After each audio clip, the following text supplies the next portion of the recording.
Hey everybody, welcome back for another interview of Changing the Perspective. Today, I'm actually here with Jonathan Hagar, and actually this is a second time interview for us. We did it on Zoom and something happened with our audio on our end, and so we are now doing it in person because of my mess up or our mess up, however that worked. So I'm glad he has joined us here again today. Today we're actually going to be talking about addiction, but we're really going to be looking at the recovery and finding religion within that recovery, which actually led to his sobriety. So I'm excited for you all to hear the story that he has and kind of the different perspective he brings to addiction. Again, as I've said in all of our videos, please go ahead and subscribe to our YouTube. Like our pages, join us on this journey, share it with all of the people you think that would benefit from knowing anything about the subject we're working on, or anyone that has a struggle. We would love to hear from you on any feedback that you have, comments on the video, like them, all of that stuff. We would just love for you to be involved. So everybody, here's Jonathan. Tell us where this all started for you. Well, probably upon becoming an adult, I guess. Yeah? Around 18. I did dabble in alcohol beforehand per parent supervision, New Year's Eve type stuff. Nothing major. Growing up, I guess you could say suffered through anxiety. Yeah. I've always been shy. I've always been an introvert. And until turning 21 and being able to go out and drink legally, it wasn't that big a deal. And then it became a big deal because that helped me go out. Yeah. It was sort of hand in hand. Like I could go meet friends, sit for a while, drink 2 or 3 drinks, and then I could go around the whole establishment, talk to everybody, no problems.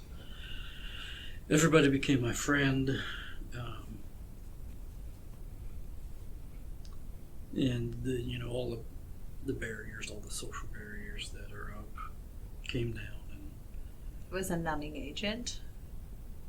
Pretty much. Yeah. I was sort of for lack of a better term, I would call myself normal after about 3 or 4 drinks. Normal as in, my personality came out. Okay. My ability to just talk without inhibition. Yeah. Came about after that, and then it just, I continued to get louder and boisterous. You became an extrovert. Yeah, pretty much, yes. Got it.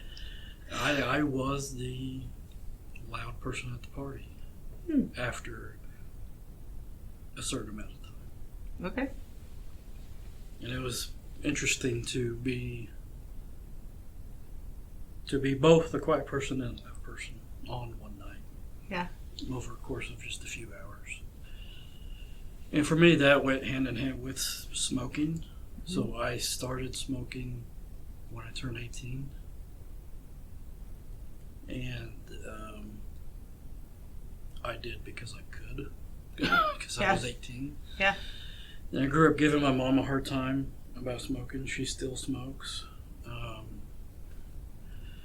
And I would write papers in school about why you shouldn't smoke and all that kind of stuff. Or chew, and then I did both.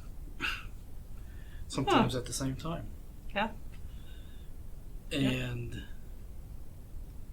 yeah.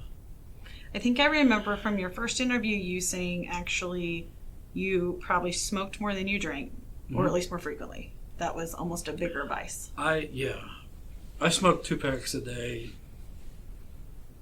almost immediately. I mean, I think by the time I was 19, I was smoking 2 packs a day. Okay. And I did that until I quit drinking. Okay. Yes. I remember this. Until I was 29. So for at least 10 years, I smoked 2 packs a day. And 2 packs is without alcohol. Yeah. So that was a given. And then any night I drank, which was most nights, that would go up to 3, 4, 5 packs a day. Yeah. So that was tough. And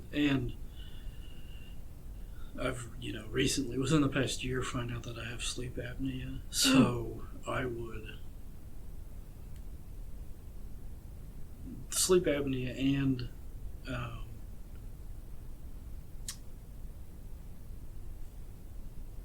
not heartburn, but acid reflux. Yeah. So I didn't. My acid reflux comes about with a small cough. Mm-hmm. It gives me a small cough. I don't get heartburn that often. So after I quit smoking, I would still wake up with a cough. Mm. And I was confused. And I always thought, I used to smoke, so that's why I cough. Yeah. And then, having sleep apnea, I would wake up almost gasping for air, or, a more boisterous cough, and think, well, that's because I used to smoke. Yeah. It's not. Yeah. So tell us some of the things you experienced when you were partying and drinking and having a great time. Oh.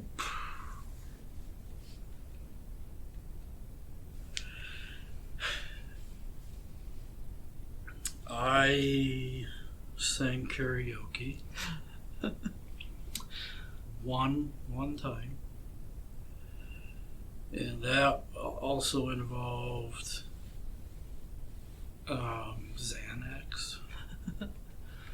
So that was around 22, 23 years old, and picking up a friend and his brother and a few other people and going to the local VFW,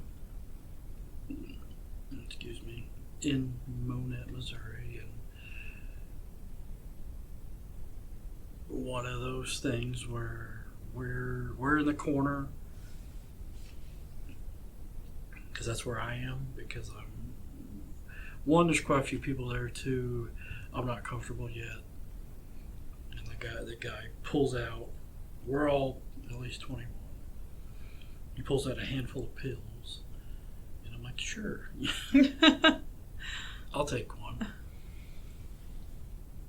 And that led to me singing karaoke. I sang Picture with the bartender, female bartender, the Kid Rock song. And I don't remember any of that. In fact, out of the 4 of us, I was the one that was labeled the best to drive. So I drove home. Don't remember any of that. Yeah. What about those driving experiences? I'm sure that wasn't your only one. No, after that, I didn't. That was somewhat of a wake-up call. Okay. Kind of not near enough, but it's kind of scary to wake up on the couch and then think back about what happened, and everybody else is sleeping and alive, so that's good, I guess. But not being able to remember leaving the bar or how people got into the car. I mean, that was the only thing I can't remember is that was, during winter and people drove in the bed of the truck or rode in the bed of the truck during winter. Oh, I just know that because they talked about it. Yeah. But I didn't dabble too much into pills after that. Okay. There was some instances with marijuana, and for me, those things kind of fed off of each other. I could drink more if I were high, just because I had a dry mouth, and I became more thirsty, and okay. Okay. And it also, if I started the night just being high first, just going down that route, I would be quiet. And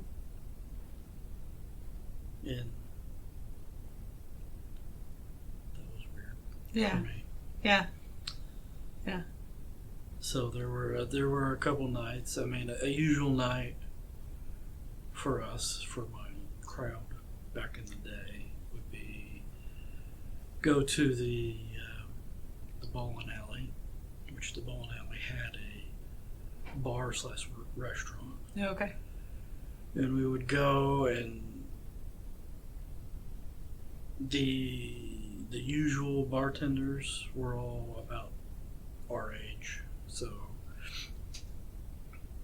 and I was a good tipper, and it seemed like, I don't know if this is the case, but it seemed like I would show up and, they would kind of flip a coin who got to wait on me because I was a good tipper. They wanted the money. Mm-hmm.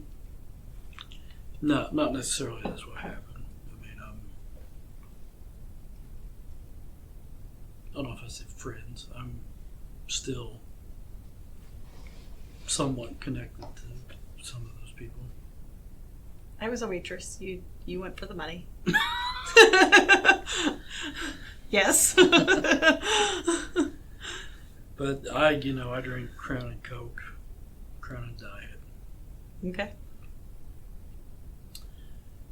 And every once in a while, that place closed down at midnight, or the restaurant side closed down at 11, and the bowling alley closed at midnight, and all the other bars around closed at 1. So you would go there, get happy, I guess, get what you're looking for. And a few times I would go out with the people who were working. So they closed, and then we would go, all climb into someone's vehicle and go party at a different bar and enjoy some weed in the middle of that, drive around the block a couple times. And one of the times that happened, I'm in a 1992 Cutlass Sierra, and I get dropped off. So I go drinking at the bowling alley. We get off, or they get off, and then we go into town to a couple different sports bars and smoke some weed, go to the bar, do a couple more drinks, drop me off at the bowling alley, which is kind of outside of town. And I ended up sideswiping a telephone pole on my way home. And I think I was 22, 23 when that happened. And I can remember when it happened, it was somewhat cold because it broke the window. Mm. And I'm there. I'm now awake, and my attitude. Mm-hmm. I can remember my attitude at that time is, oh, that sucks. And I'm there, picking up broken glass and throwing it out the window and driving home, and then you wake up. You get home and you're like, oh, this is kind of bad. Mm-hmm. You're drunk, like whatever. This is kind of bad. This is going to suck. And then you wake up the next morning. And I spent a lot of time on my parents' couch at that point in time. Mm. I don't know if I did live there off and on growing up, but I can remember waking up and meeting my mom in the hallway going, yeah, I'm going to have to look for a new car. Mm. Probably. She's like, what? I'm like, oh, someone hit me. Oh, no.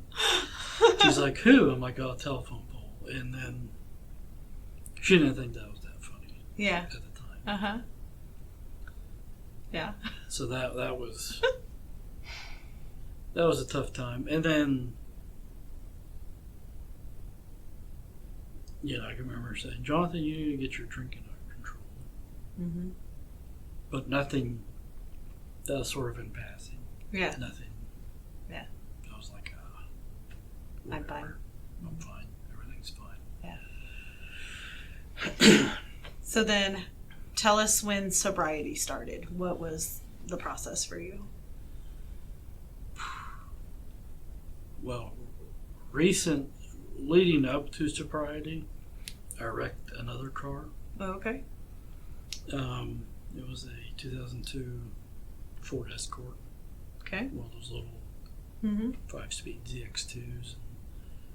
I lived. The apartment I was living in when I got sober was the apartment I lived in when that happened. Okay. And I wasn't there for that long, maybe a year. So that was pretty close to me finding sobriety. So that one was, there's a bar on 3rd Street in Monette that's not there anymore.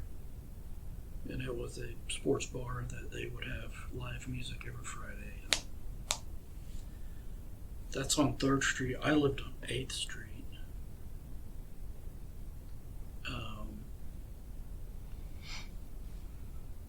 And my brother lived on 8th Street, and my dad lived on 9th Street, so we all lived a little within a block of each other.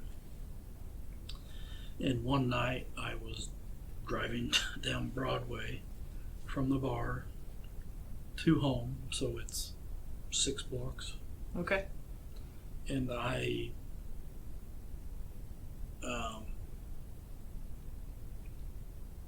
run into the back of a parked truck with my car. And then and I do it. The truck is a half a block from my apartment. Okay. So I hit the truck, and I can drive well enough to pull over in front of my apartment. Okay. Get out, look at it. It's totaled. The truck that I hit, the guy comes out and looks at it, and I moved the truck onto the curb by a couple feet at least, and he's like, we don't need to call anybody, everything's fine. And he gets in, drives around, comes back, everything's fine. His truck is fine. Lucky.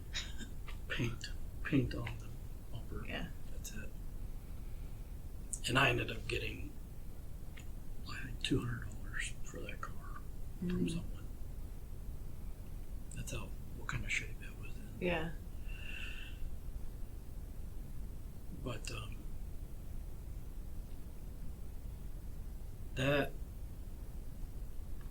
that pretty much told me right then that this is a problem. And I kind of had in my head that I need to do something. Yeah. I don't know what. I didn't want to do AA. Because at that point in my life, I was unreligious. Yeah. I grew up Catholic and went to church regularly. In fact, we went to Catholic school growing up, so I went to church every day for 6 years. Yeah, almost. chapel and all that. Mm-hmm. Went to church, Yeah. you started school in church. Yep. And then went to school. I didn't want to do anything religious wise. Mm-hmm. I knew I had to do something, didn't know what. And like I said before, my brother was living kind of catty-corner from me. Mm-hmm. My dad lived across the alley from him. And I ended up buying, I had to cash in my 401k. Not cash it in, I had to get a loan against it. Ended up buying a Chevy Blazer from someone I worked with. And around that time, my brother had been working nights at a place in Verona at a chemical plant, which I hadn't known this, but he had been talking to the LDS missionaries at that point.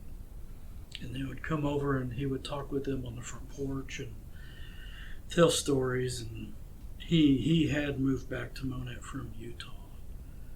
So that's why he knew they would help him move stuff. Okay. So when he moved, he got a hold of them and they helped him move his boxes and Okay. furniture and all that. So I had drank enough to, at that point in time, to alienate enough people close to me. Not, I could always work. It never affected my work. It never affected family or anything. Just some friends that were kind of tired of how I acted. Yeah. And so I didn't drink alone that much, but I had started to within that year or so of finally quitting. And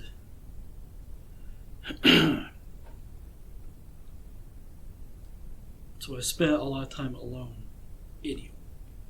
Yeah. So I would either be alone in my apartment or I would go out and drink. And he's married at the time to his second wife, and she has 4 grown kids who are between the ages of, I think, 15 and 9, something like that. So there's 4 kids between those ages. Mm-hmm. And one day, the 15-year-old girl puts on Facebook, I can't believe my stepdad just let the hot missionaries inside the house. So he had been talking to them on the porch, and then finally he let them come inside. And I saw that, and my brain was like, why? Yeah, why did he let them? Yeah. Because I was pretty anti-religion at that point. So I walked over and kind of, I'm family, so I don't knock. I kind of, storm in the front door and make myself known in an introvert sort of way. Okay. If Was that it makes- really storming then? Well, I knew they were there, Yeah. so I acted like they weren't, I guess. Got it. Okay. And so I went in, sat down, lit up a cigarette, which is the most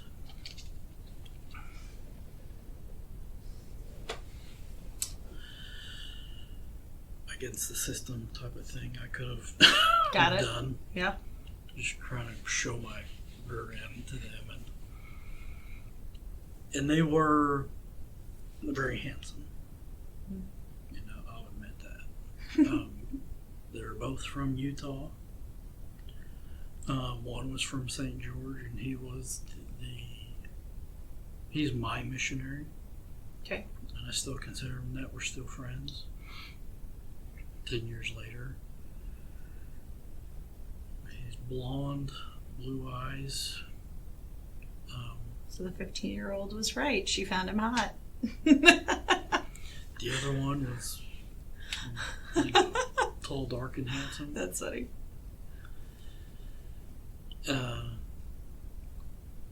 But their reaction to me, which my brother had told them beforehand, like, hey, if you ever meet my brother, he's not religious. He doesn't like religion.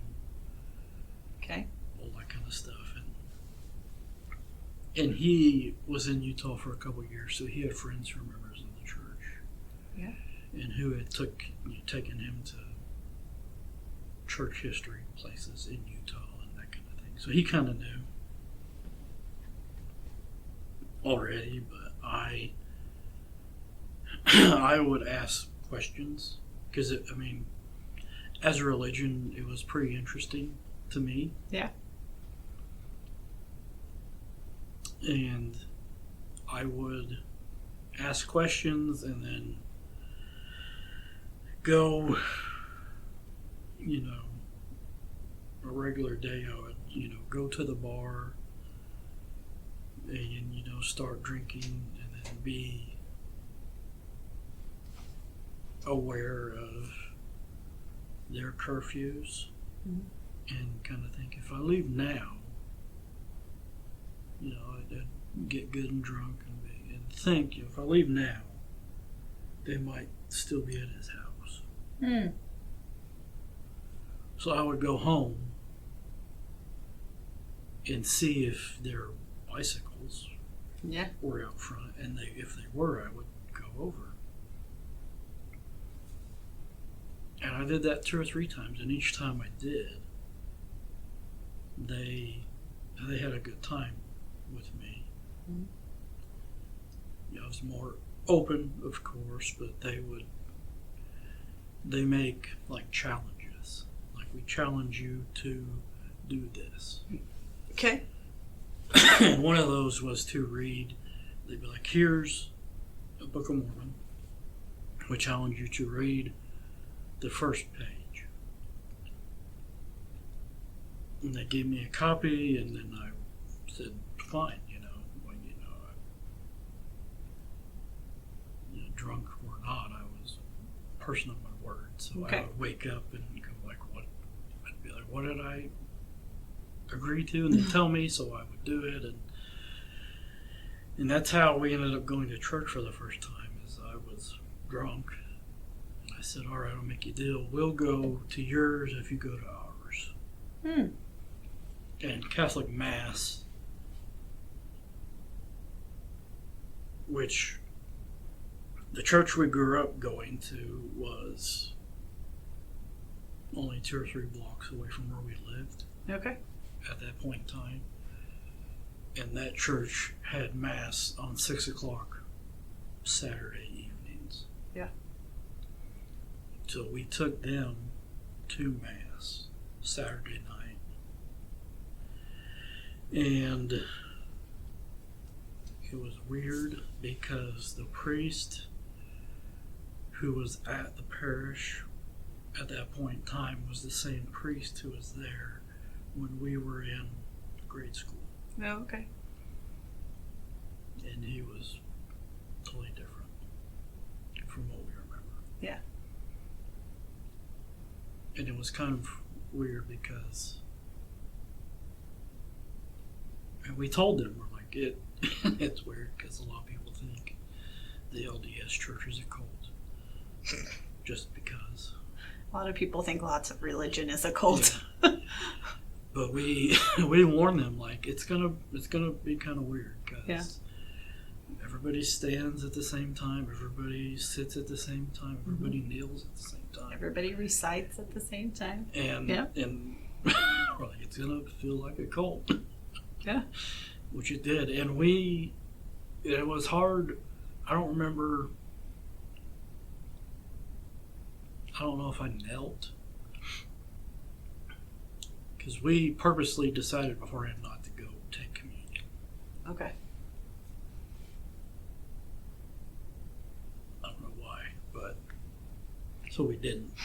Although probably fair, because you probably weren't in a place that, Right. based on the teachings, that would have been a good thing, probably. Yeah. And I remember going through that, and even, catching myself praying along with everything and clicking back into that. And till this day, I still think Catholic hymns are better than any other hymns out there. But we went to there, and the end of Mass. This is summertime, 2011, I think, or whenever the Joplin tornado was that year. Mm-hmm. So this is summertime after that, and so at the end of Mass, the priest is like, all right, let's get ready to go watch the Cardinals. Mm-hmm. And we're like, well, that's kind of weird. And when you leave Mass, the priest walks down the center with the boys, or by this time girls too, are also servers, and he's in the back waiting for everybody to walk out, and he shakes everybody's hand. Yep. We grew up, in that church, and we knew everybody for the most part. We looked around, we knew all these people. Nobody said hi to us or anything. In fact, it was a few days later when I saw someone in public, and she's like, did I see you and your brother at church the other day with some boys of a different faith? I'm like, yeah, that was us. But I can remember the priest asking or seeing them, and so their tags say elder. Yeah. Elder last name. Yeah.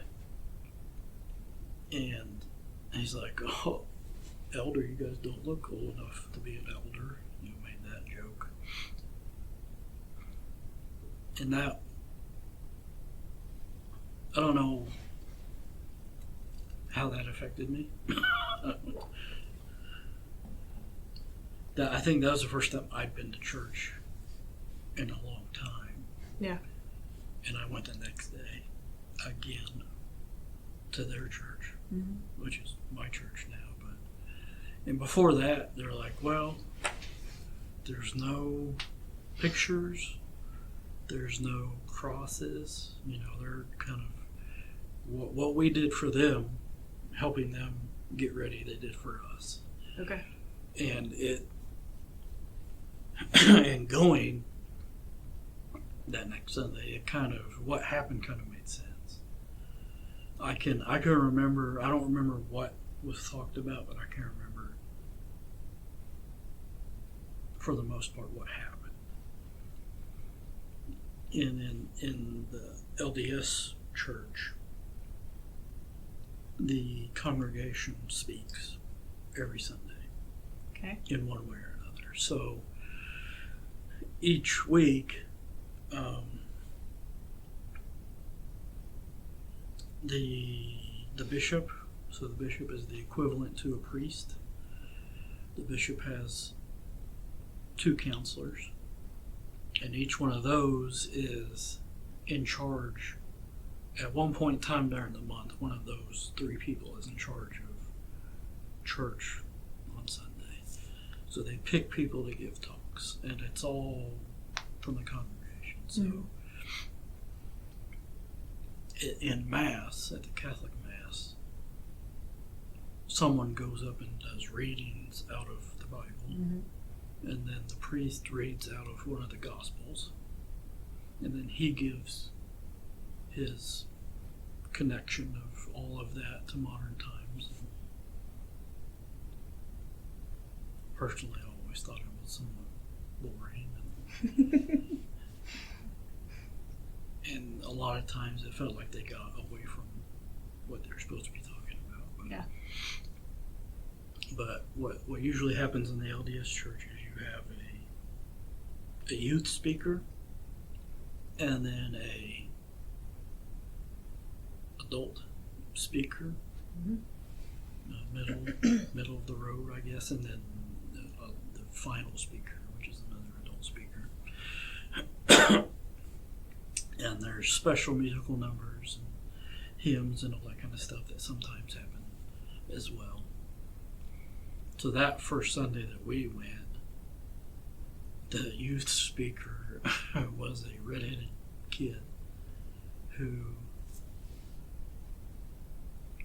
as soon as the missionaries found out that he was going to be speaking, they were not happy because they didn't want us to sit through that, and I understand why. But so he kind of had a talk about this is why we believe what we believe, and this is what we do, and da da da. It was very robotic and just straightforward, and they're sitting there going, this isn't how we do it. There was no feeling behind it. No. Yeah. And in fact, one of the missionaries like, man, I'd like to elbow that kid in the head. But I don't remember what all he said. I just know the feeling behind it. And then the next speaker happened to be a returned missionary. So he would have been, 21, 22 years old around that time, and he was autistic. So again, I don't remember what he talked about or anything like that, but I know what I felt while he was talking.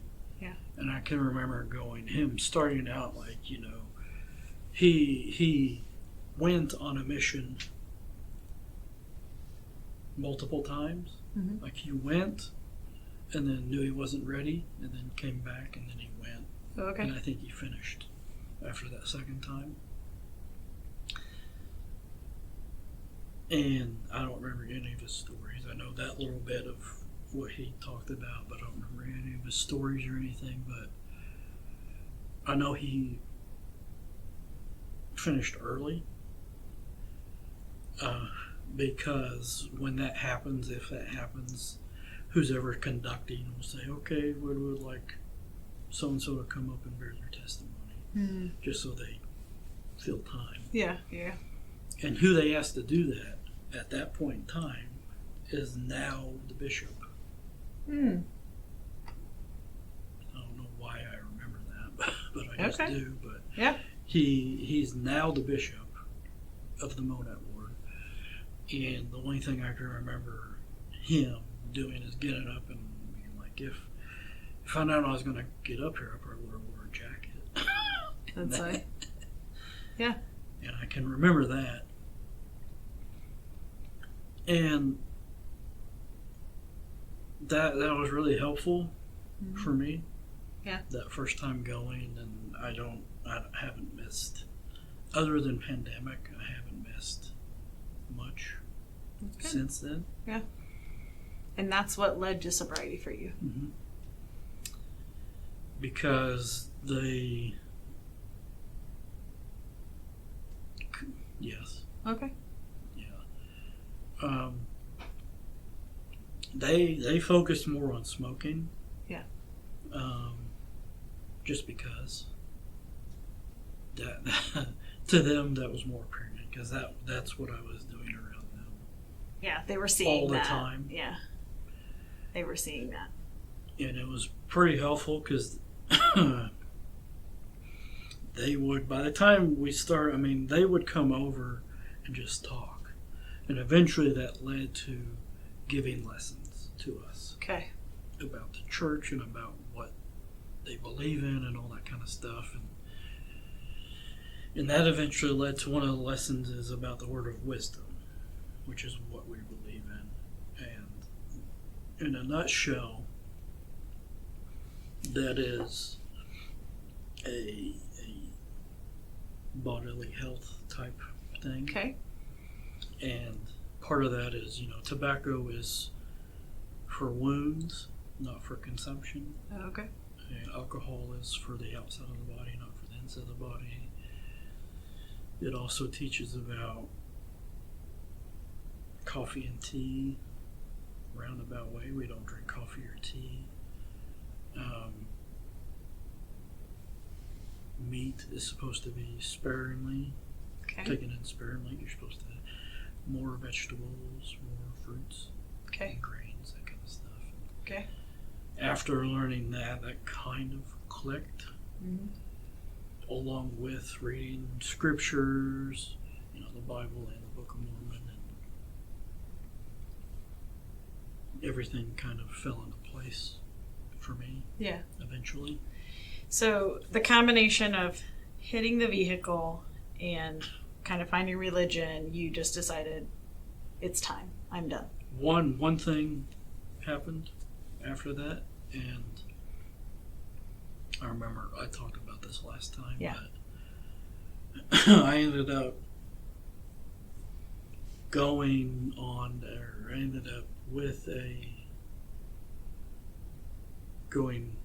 day drinking with a friend who had a new boyfriend who she wanted me to meet. And that was kind of tough for me at that time because this is a person who I had off and on wanted to be closer than just friends. Yeah. And that day and night was the last time I drank that heavy. I drank the next day, I know, but I don't remember. It was pretty insignificant. It was kind of like just going to the bar. Yeah. That was the last time I drank. But that night and day were pretty tough. Just because I don't remember much after. Like we went to lunch, and then we went to another bar, and then we went to another place, and then I dropped them off, and I continued to drink, and they met up with me later that night. Okay. And later that night, I was just a nasty person, and I can remember that. And I didn't like that.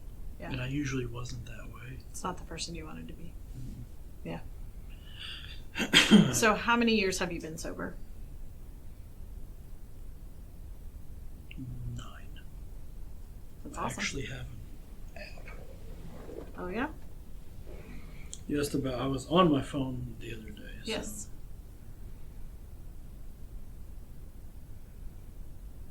Yeah. You kind of talked about this, I think, in your last video. Although no one's seeing the last video because it's my fault. And I'm sorry. There's 9 years, 3 months, 27 days. 18 hours, 18 minutes, 54, 55, 56. And it just keeps track. Mm-hmm. That's awesome. And it also tells me that I have saved a little over $85,000. That's insane. Having quit drinking. Yeah. A little over 9 years ago.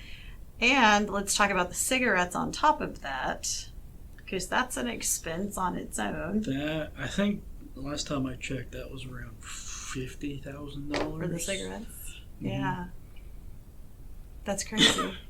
I mean, yay for you. Mm-hmm. Eventually that bank account will reflect it's a few it, things right? to get through. Yes. Life happens.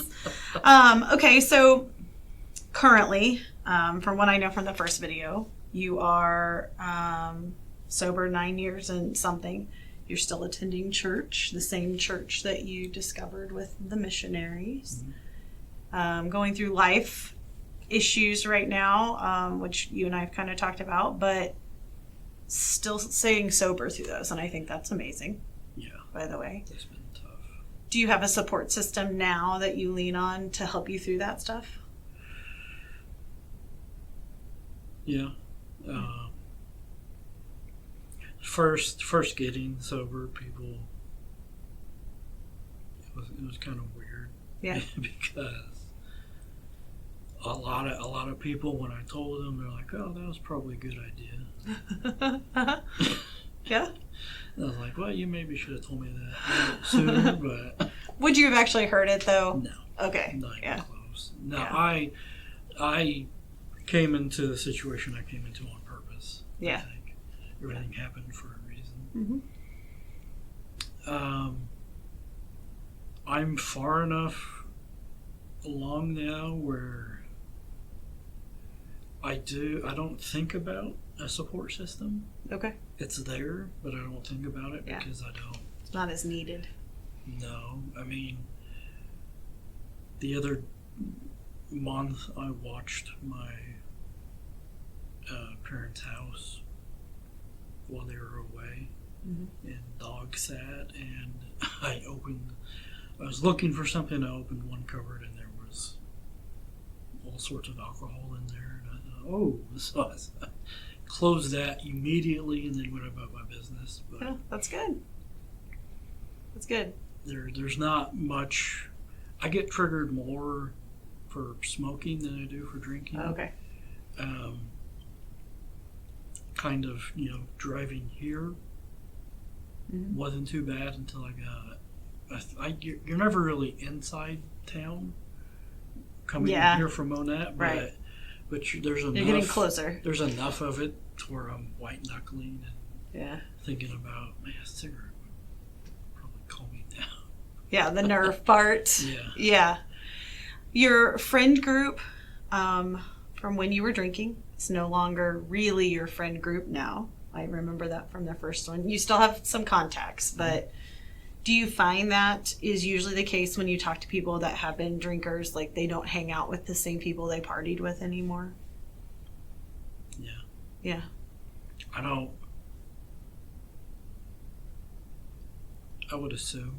I don't Yeah, talk, you don't know. I don't talk to many people. There aren't. All of my friends now. I mean, it's interesting because the people that I'm living with are friends from before I quit, Okay. and they're the exception, Okay. more or less. I mean, Which there is are great. a few people that I know that I'm not really in contact with. Most of my friends that I hang out with regularly are members of the church and people that I met through joining the church. So Yeah. That's good. I mean, I feel like Monette's a small town, so you're going to run into people. yeah, that's the only scary part. Yeah. I mean, it's pretty small. So, what do you think is like the biggest thing you've learned through all of this process? That it comes in your own time. Yeah. It's not. Nobody was going to force me to quit or convince me to quit. Yeah. I was going to come to that determination myself. And, I mean, the church has helped No, tremendously. that's great. So, What advice would you give to anyone that's currently struggling with this? just keep going. Yeah. Most of my advice would go to their support system, so to speak. Okay. Keep an eye out. Yeah.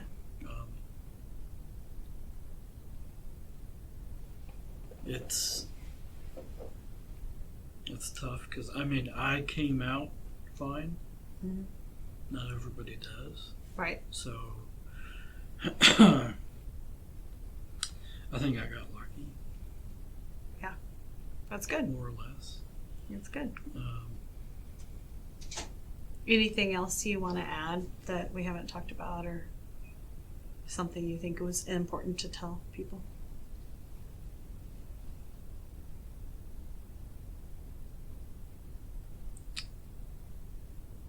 Yeah, it's different nowadays. Yeah. I think I don't know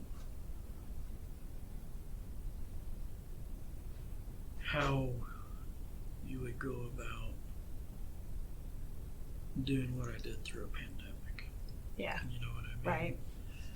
Yeah. So I think what I said before is if you don't have a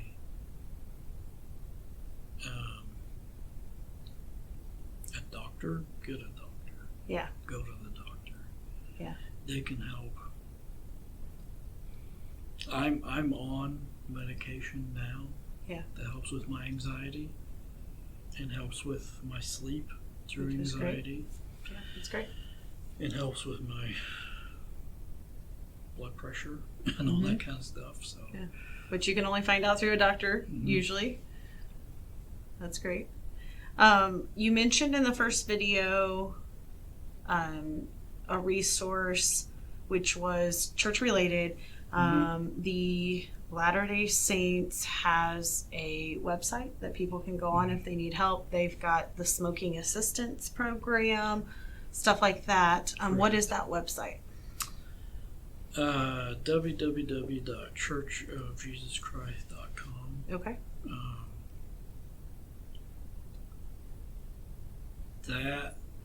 That website, I think, will lead you to the addiction recovery aspect of it, which I have never used. Right. I just quit. Right. Through being a member. Right. But it is a 12-step program, so I think it is comparable to AA. There is a stop smoking website that's different. I think it's www.stopsmokingprogram.com. Okay. I think. Yeah. You sent those to me on email, so we'll make sure that we attach them to the video for people as well. They want, for that program, I did do that program, and I do believe it helped me. Good. They want someone affiliated with the church to help with that. Is that still the case with the pandemic too? Yeah. I don't know for sure so much. I did have a missionary come and visit me a couple weeks ago. Yeah. And I kind of asked about that, and they're not so much proselyting right now. Okay. It's for gospel teachings and that kind of stuff. It's all by invitation. Yeah. If they do anything door to door, it's for service. They are mowing yards. They are shoveling snow. Anything someone needs, they're doing. Whether it's changing a light bulb or cutting wood or any of that kind Which of people stuff. can find those resources on that website, right? Yes. Okay.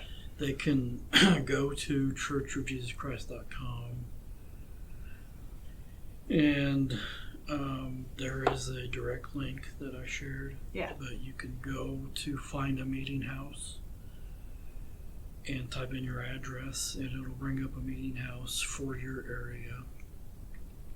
The way it's determined which church we go to is where we live. Oh, okay. So it's all Regional. within boundaries. Yeah. And because we believe that the bishops and the people higher up have keys given to them to help certain areas that they live in. So you can find a meeting house, and it'll have at least the number for that meeting house, I think, for the bishop who's in charge of that meeting house. And the bishop can delegate to the missionaries or to other people who are in charge to help. Okay. Well, if you have nothing else, I'm going to close it out. Yeah? Good. I want to thank Jonathan for joining us today, and I'm glad that he brought this topic to us. We have really discussed addiction in lots of manners, and this is one way that was a little different, since he found sobriety through religion rather than finding religion through sobriety. And I have found through kind of the people we've talked about with AA is they find it within this 12-step program. You kind of did it a little backwards, which is fantastic. If you like what you heard, again, we're asking you to subscribe to our YouTube. We really want people to join us on this journey and be notified, like our social medias. You can find everything under Changing the Perspective. That's on Instagram, Facebook, and on YouTube. We also have a podcast, which goes through the 10 top podcast sites. So search Changing the Perspective on your favorite podcast source. You should be able to find us there. We do publish these every week, and we're really excited to just continue bringing you amazing content of hope, inspiration, and positivity in this crazy world we're currently living in. Although it's almost over, as we are doing this interview the week before Christmas. So I want to tell everybody Merry Christmas. By the time you watch it, it'll probably be after, but that's okay. Christmas is wonderful anyway. So I hope everybody had a wonderful week. Have a great weekend, and we'll talk to you later. Bye.